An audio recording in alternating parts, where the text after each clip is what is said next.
Hola, te damos la bienvenida al ciclo Constructores de Diálogo Camarco 2024 de la Cámara Argentina de la Construcción.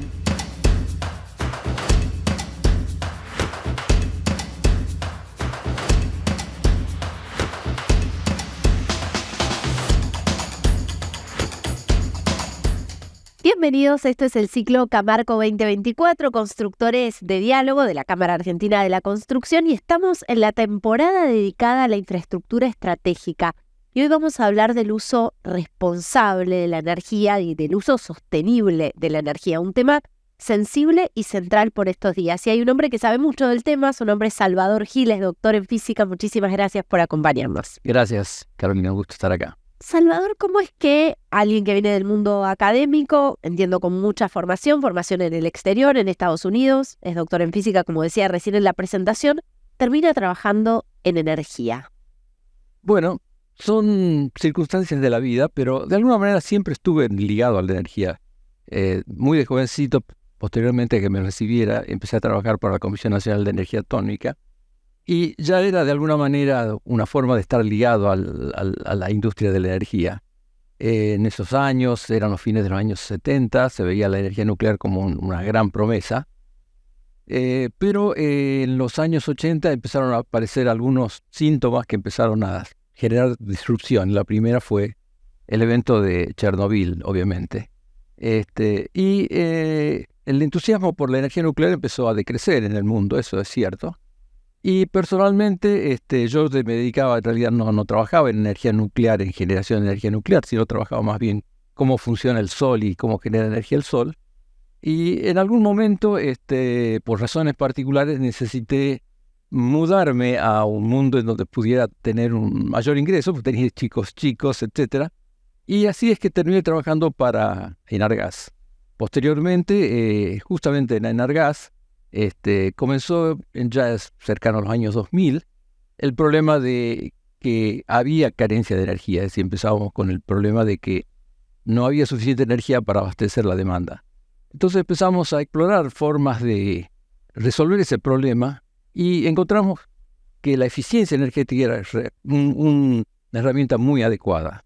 En ese sentido, la eficiencia energética tiene la ventaja de que al disminuir los consumos en forma local, Sí. Uno, por un lado, contribuye a que las familias gasten menos en energía, pero por el otro lado también al sistema le permite no tener que ampliar su infraestructura para poder proveer esa energía, es decir, en el caso de Argentina con el gas, importar, etc. Pero muy pronto esto cambió de carácter porque se potenció con otro requerimiento quizás más importante y global, que es el problema del calentamiento global, del cual fuimos tomando mayor conciencia y se volvió mucho más evidente ya para ese momento, en donde ya no éramos nosotros los que teníamos que reducir nuestras emisiones, sino todo el mundo. Y aquí de nuevo aparece la eficiencia energética como una herramienta clave. Para darte una idea, cómo se usa la energía, si uno toma un vehículo, un automóvil común, la eficiencia de uso de la energía, es decir, cuánta de la energía que uno le coloca en el tanque y cuánto va a la rueda, es más o menos un 20%. O sea, 20% de la energía que nosotros cargamos en el tanque va para la rueda y el otro 80% se va por el caño de escape en forma de calor. Pero si además tenemos en cuenta que típicamente las personas manejamos automóviles que a lo mejor pesan 1.500 kilos y una persona media, 70 kilos puede pesar, entonces la relación masa del vehículo a masa de la carga útil, que es la persona, es un factor 20. Por lo tanto, de ese 20% que nos quedaba de eficiencia en la transformación de la energía del combustible en movimiento, en realidad, hay que dividirlo por 20, porque para transportar la carga útil, que sería la persona, es 20 veces menos. O sea que transportamos a las personas con una eficiencia del 1%. Eso es un gran desafío, pero a su vez es una gran oportunidad también, porque nos dice que podemos mejorar y tenemos muchas oportunidades. Podemos mejorar, pero al mismo tiempo tenemos que hacerlo quizás a una velocidad como casi nunca antes se nos exigió que implementáramos un cambio. Exactamente. Pero ahí viene el desafío justamente, y de eso se trata. Claramente vamos a necesitar hacer cambios en nuestra sociedad, todo el mundo, y esto lo estamos viendo. Y a este problema del calentamiento global se superpone en los últimos años otro problema importante, que es el problema de la seguridad energética, es decir, disponer de la energía. En la medida que uno usa menos energía, la vulnerabilidad a tener problemas de desabastecimiento disminuye, porque estamos viendo... O tener problemas relacionados con la dependencia, ¿no? Exactamente, o que, por ejemplo, en caso de un conflicto, lo primero que van a tocar va a ser el sistema energético. En la medida que seamos menos dependientes, somos más resilientes en cuanto al abastecimiento, y ahí aparece de nuevo el tema de usar racionalmente y responsablemente nuestros recursos. Enseguida vamos a hablar de la industria y de pensar en una manera más eficiente de utilizar la energía en la industria en particular de la construcción, pero todo lo que estás planteando, Salvador, tiene que ver con un cambio de paradigma y un cambio cultural, ¿no? Es decir, la energía no porque la tenga dada o me haya sido distribuida en mi hogar, significa que sea ni barata, ni muchísimo menos gratis y mucho menos no crecientemente costosa, ¿no? Porque estamos en un mundo de abundancia, pero también de escasez, ¿no? Exactamente. Y no solamente, aunque imaginemos que tenemos los recursos económicos para pagar esa energía, tal vez no sea responsablemente claro que debamos usar esa energía que estamos usando, ¿no? Es decir, que tiremos 90% del petróleo y lo pagamos, aunque pudiésemos hacerlo, estamos siendo responsables con el planeta, con nuestros hijos, nuestros nietos, digamos, al hacerlo. Me parece que no, digamos, y creo que deberíamos hacer un esfuerzo por hacerlo mejor. Y esto es lo interesante, que hoy nos damos cuenta, o podemos visualizar más claramente, cómo dilapidamos la energía en muchas acciones cotidianas que en realidad podríamos no hacerlo. Y eso también tiene un impacto social importante, porque justamente al usar más eficientemente la energía, posibilitamos que personas de bajos recursos tengan acceso a ese recurso. Para darte una idea, desde que estas ideas de eficiencia energética se han impuesto o se han ido de alguna manera prevaleciendo en el mercado y en el mundo, los consumos han ido bajando en forma vertiginosa. Por ejemplo, una heladera de los años 70, antes de el conflicto del embargo de petróleo, costaba 5 veces más y consumía casi 9 veces más que una heladera actual. Si uno toma el precio de la heladera a valores constantes de dólares, hoy cuestan 5 veces menos. O sea, de que ahí vemos claramente que hemos ganado en el servicio, porque en realidad podemos seguir refrigerando nuestros alimentos, pero al haberle bajado el costo y hacer más bajo el costo de mantenimiento, posibilitamos que más personas tengan acceso a este bien y a este servicio, y entonces ampliamos el acceso a la energía. O sea, de que yo diría que es una acción en donde todos ganamos, digamos. O sea, un uso más eficiente de la energía es mayor accesibilidad, o sea, es una sociedad un poco más justa, más igual. Exactamente. Y además, la sociedad también gasta menos en ampliar sus recursos, porque imaginemos que nosotros seguimos aumentando nuestro consumo.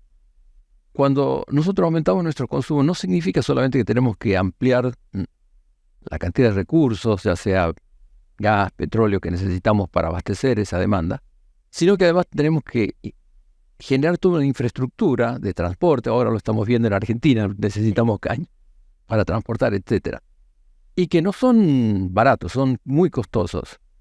Y no solamente eso, porque aunque el día que, por ejemplo, terminemos de transportar esa energía, ya sea electricidad o gas, después necesitamos distribuirlo dentro de la ciudad. Y eso además es mucho más costoso, porque tenemos que romper toda la ciudad para poder poner todos los caños y cables.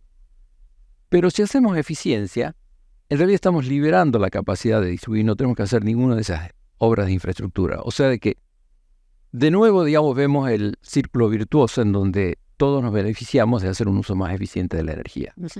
Hablemos del sector de la construcción. ¿Cómo se puede pensar en un uso más eficiente de la energía, tanto en los procesos de construcción como a la hora de concebir, no sé, llámese un edificio de viviendas, un edificio público, una gran obra? Bueno, no hay una bala de plata para resolver un problema que, como ves, tiene una cierta complejidad y involucra comportamientos humanos y también infraestructura, ¿no? Pero sí podemos dar pautas que son muy claras. por ejemplo, cuando diseñamos un edificio, lo diseñamos ya para aprovechar al máximo la energía del sol, por ejemplo. Lo aprovechamos al máximo para evitar pérdidas. ¿Por qué necesitamos calefaccionar un ambiente, una casa o living o donde estemos en la oficina? En realidad necesitamos calefaccionar para compensar las pérdidas de energía que se van a través de las ventanas, de las paredes, etc. Si comenzamos por diseñar mejor, usamos vidrios dobles, por ejemplo, paredes con mejor aislación térmica, el requerimiento de energía disminuye de forma muy notable. De hecho, esto ya además es un hecho comprobado. Europa, que después, sobre todo del embargo de petróleo en los años 70, ya comenzó con esta política. Países parecidos a nosotros, como España, hoy en día, para regiones que tienen las mismas condiciones climáticas, o sea, estamos comparando zonas que tengan climas parecidos, tienen un consumo por vivienda, por metros cuadrados, que es más o menos la mitad de lo que tenemos nosotros en Argentina. O sea que sabemos exactamente qué tenemos que hacer. No necesitamos casi nada, pero necesitamos los incentivos y necesitamos también el compromiso social de movernos en esa dirección, para consumir menos energía en nuestras viviendas, menos energía en nuestras oficinas, etc. Y eso lo podemos hacer. Uno, si observa la construcción en Buenos Aires, pero en cualquier parte de Argentina, nota una cosa curiosa. De unos 20 años a esta parte, seguramente habrás notado de que muchos edificios ya no tienen, por ejemplo, persianas, y uno dice, ¿por qué? No es necesario, el sol sigue pegando lo mismo que hacía hace 20 años. El frío sigue haciendo lo mismo. ¿Qué ha pasado? Bueno, lamentablemente una de las consecuencias no deseadas de los subsidios fue que al abaratar el costo de la energía, la gente empezó a tomar medidas de simplificar. Bueno, agarramos la ventana más grande, me ahorro la persiana, el constructor se la ahorra quizás, y le pasamos la factura, digamos, al que va a pagar después la factura de electricidad. Entonces tenemos edificios ahora que no están preparados para el clima incluso en el que vivimos, es decir, el clima en donde en realidad lo hemos construido. Si vamos 20 años atrás, 30 o 50, vemos que la gente sí sabía hacerlo. Uno entra al cabildo y es paredes grandes, gruesas, que son frescas en verano, cálidas en invierno, y ya lo sabían hacer. El hecho de que se haya distorsionado el mercado de la energía nos llevó a conductas que ahora son insostenibles y muy difíciles de cambiarla, porque ahí vemos un problema que tenemos con la construcción. Cuando construimos un edificio o una casa, en realidad no lo construimos por 10 años, lo construimos a lo mejor por 100. Entonces, el haber construido en forma inadecuada, lo que hacemos es, en realidad estamos transfiriendo una hipoteca energética hacia el futuro. Y eso es lo que tenemos que evitar. Entonces, ¿cómo podemos hacer para cambiar esa cultura? Bueno, hay muchas medidas que se han adoptado en el mundo y han sido muy exitosas. Una de las medidas más exitosas que se adoptó en el mundo es el etiquetado de eficiencia. Seguramente habrás visto de cuando uno compra una heladera o un lavarropa, viene una etiqueta que indica el nivel de eficiencia y cuánto va a consumir. Eso es muy útil porque al tener esa señal, esa información, en general el usuario va a buscar aquella que sea la más eficiente. Y eso le manda también un mensaje al fabricante que tiene que producir algo más eficiente todavía. Sí, hay una demanda social de eso, sí. Exactamente. Entonces produce una competencia de producir productos más eficientes y a menores costos. Y eso hace que la eficiencia mejore. Lamentablemente en las viviendas todavía no se ha implementado, aunque en el mundo ya está implementado. Y en Argentina ya existe inclusive una propuesta de que las casas también se etiqueten, porque al fin y al cabo, el bien más caro que una persona va a comprar en su vida va a ser justamente una vivienda. Y si no le damos esa información, la persona se va a dar cuenta que su vivienda consume demasiado cuando ya es tarde, ya la compró y no puede hacer mucho al respecto. Si tuvieras que desglosar, ¿en qué consumimos más energía? Bueno, en Argentina el mayor consumo en general es la calefacción. Casi en toda la región, excepto en el norte, muy al norte, pero en general el 50% de la energía en una casa se va en la calefacción. En segundo término también viene, y sobre todo en el norte, el acondicionamiento térmico para el verano, o sea, aire acondicionado, pero no en la zona central, por lejos en la zona central de Argentina, donde está casi el 90% de la población, lo que gana es la calefacción. Luego, en segundo lugar, otro consumo muy importante en las casas es el calentamiento de agua sanitaria. Calentar agua cuesta mucho. Todo lo que tenemos que hacer para calentar es muy costoso energéticamente. Ahí se va entre agua caliente y calefacción se va un 70%. Si ponemos también la cocción ya tenemos 80%. O sea, de que en realidad algo interesante de la eficiencia es que sabemos dónde tenemos que tocar.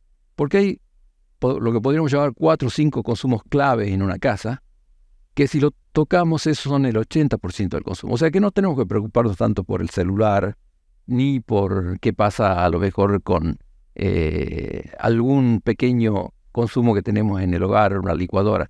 Obviamente todos lo podemos cuidar, pero ahí no está lo grande. Lo grande está en la calefacción, en el agua caliente sanitaria y luego en la cocción. Y en la cocina, por ejemplo, tenemos otro elemento que también consume mucha energía eléctrica, sobre todo, que es la heladera. No es que la heladera en sí sea un artefacto que consume de por sí, a lo mejor una plancha consume mucho más que una heladera, pero el tema con la heladera es que la tenemos prendida la permanente. Claro, 24 horas al día, 365 días al año. En cambio, la plancha a lo mejor planchamos 1 hora a la semana y a veces ni siquiera eso. Entonces, la plancha, a pesar de que tiene un consumo, o sea, una potencia que requiere muy alta, en realidad no es el artefacto que más consume la casa. En realidad, ahí aparecen entre los artefactos eléctricos que más consumen en las casas, la heladera y los equipos de aire acondicionado. Entonces, ¿qué podemos hacer en una casa? Y esa es una buena pregunta porque ahora viene el invierno, viene la suba de las tarifas y es una buena pregunta para hacernos en las casas. La primera cosa, tomemos por ejemplo la calefacción, que justamente es una época que la necesitamos. Lo primero que tenemos que hacer es evitar que el calor se nos vaya de la casa. ¿Cómo evitamos que el calor se nos vaya? Bueno, arreglando todo lo que tengamos que ver con todas las infiltraciones de aire, es decir, los chifletes que se van o entran aire frío. O sea, poner burletes en las ventanas, en las puertas. Abajo, sobre todo las rendijas de las puertas que dan al exterior, esas víboras que se colocan y que permiten de que no haya un ingreso de aire. O sea que esa es la primera, característica. Y luego, por ejemplo, en un día de invierno, recordar de que si tenemos sol y está entrando por la ventana, abrirlo para que no entre el sol. Eso ya nos calefacciona. Es casi una estufa que tenemos gratis. Y cuando llegue la noche va a ocurrir al revés. Entonces, bajar las cortinas, cerrar los postigos, o si tenemos persianas, bajarlas, para evitar que el calor se escape. La otra cosa que tenemos que recordar es que el consumo depende de las horas de uso que tengamos la calefacción. Entonces, usar la menor cantidad de horas posible la calefacción. ¿Y cómo logramos eso? Bueno, ya aislando mejor, evitamos que el calor se vaya. Entonces, por ejemplo, a la noche podemos apagar la calefacción. Y luego no sobrecalefaccionar de más. ¿Qué quiero decir con esto? Uno generalmente en el invierno está vestido con ropa, pulóveres, camisas, mangas largas, etc. Entonces no necesitamos tanta calefacción como en el verano. Con una temperatura de 20 grados, la mayor parte de las personas van a estar cómodas. Es decir, que si estamos en manga de remera y estamos en el mes de julio o agosto... No es una buena idea. No es una buena idea. No es una buena idea por muchas razones. Desde el punto de vista energético y de la sostenibilidad, claramente no lo es, porque vamos a consumir mucho y vamos a pagar mucho. Pero desde el punto de vista de salud también vamos a tener un problema, porque si estamos vestidos en forma inadecuada, salimos afuera y vamos a tener un salto térmico que seguro nos va a enfermar. Entonces, lo que se aconseja es que el salto térmico que hay entre el exterior y el interior nunca exceda los 10 grados, porque es casi, ya no es un problema de energía, es un problema de salud que seguro vamos a tener problemas. Bueno, entonces no es conveniente. Evidentemente nos falta mucha información también al respecto, ¿no? O sea, para tratar de empujar este cambio cultural del que hablas. Ahora pienso un poquito más macro en la Argentina. Hablamos de, por ejemplo, como un sector como la construcción puede ser estratégico para pensar un uso más eficiente de la energía, Pero si uno mira la matriz energética argentina, todavía es muy dependiente de combustibles fósiles, ¿no? Por esto que vos decías al principio de se nos suman las obligaciones que tenemos para tratar de mitigar el calentamiento global. ¿Te imaginas un futuro cercano en el cual la Argentina haga una transición hacia una matriz un poco más amigable ambientalmente hablando? Sí, creo que sí. Creo que es un empeño no solamente de Argentina, sino de todo el mundo en este momento. Y de hecho ya está ocurriendo. Por ejemplo, en cuanto a electricidad, ya casi entre un 10 y un 15% de la energía eléctrica actualmente se hace con energías renovables. Es decir, energía solar y energía eólica ya están de alguna manera expandiéndose y que se suma a la energía hidráulica, que ya son una muy interesante alternativa. El problema con las energías solar y la energía eólica es que son intermitentes. Esa sería la gran limitación. Por el lado positivo, tienen la ventaja que son muy modulares y permite que uno, para instalarla, no necesita grandes capitales. ¿Qué quiero decir con esto? Porque si vamos a hacer una central hidroeléctrica, probablemente uno va a necesitar tener 8, 10 mil millones de dólares en la mano. Es decir, que hay que primero hacer un buen proyecto que le va a llevar 5 años a cualquier estado, luego conseguir ese dinero y luego empezar a construir, que va a llevar quizás otros 10 años. O sea que estamos hablando de 15 años en donde básicamente lo que estamos haciendo es enterrando dinero. Y el problema es que si no tenemos hasta el último dólar para comprar la última máquina, el proyecto no va a funcionar.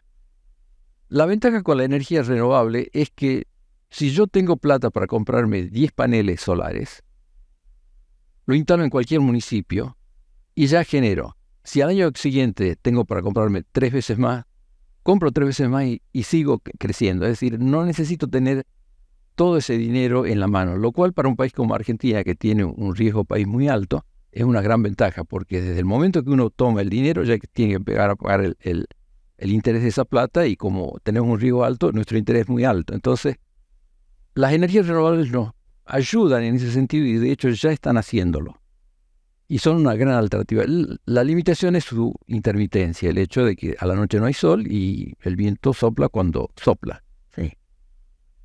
Ahí aparece una segunda componente que a nosotros nos beneficia, que tenemos gas. Entonces, en este momento el gas y un poco también la energía hidráulica, en ese sentido tiene también esta ventaja, pueden hacer compensar esta intermitencia y suplir el problema, porque a veces hay horas como a la noche donde uno tiene mucho consumo, porque la vida es así, la sociedad se mueve mucho a la noche, entonces ahí aparece el gas y nos genera y nos suple esa energía que nos falta. O sea, de que esto está pasando acá y en todo el mundo. Pero si a esto le agregamos, y ahí viene lo importante, un uso racional de la energía, entonces todo se vuelve más fácil. Porque, por ejemplo, hoy una lámpara LED consume 10 veces menos energía para producir la misma iluminación, y eso es lo importante. No es que estamos iluminando de menos, estamos iluminando igual, o quizás mejor, pero gastando 10 veces menos energía, emitiendo 10 veces menos gases de efecto invernadero y pagando 10 veces menos. O sea que ganamos por todas partes. Entonces, si hacemos eficiencia, ahora la cantidad de recursos o inversión que vamos a tener que hacer en energías renovables también disminuye 10 veces. Entonces se vuelve mucho más fácil y mucho más viable. Entonces vemos que la energía renovable y la eficiencia energética son como dos caras de una misma moneda. No la podemos pensar en forma diferente, y eso van en la dirección de hacer la transición energética, disminuir las emisiones, etcétera.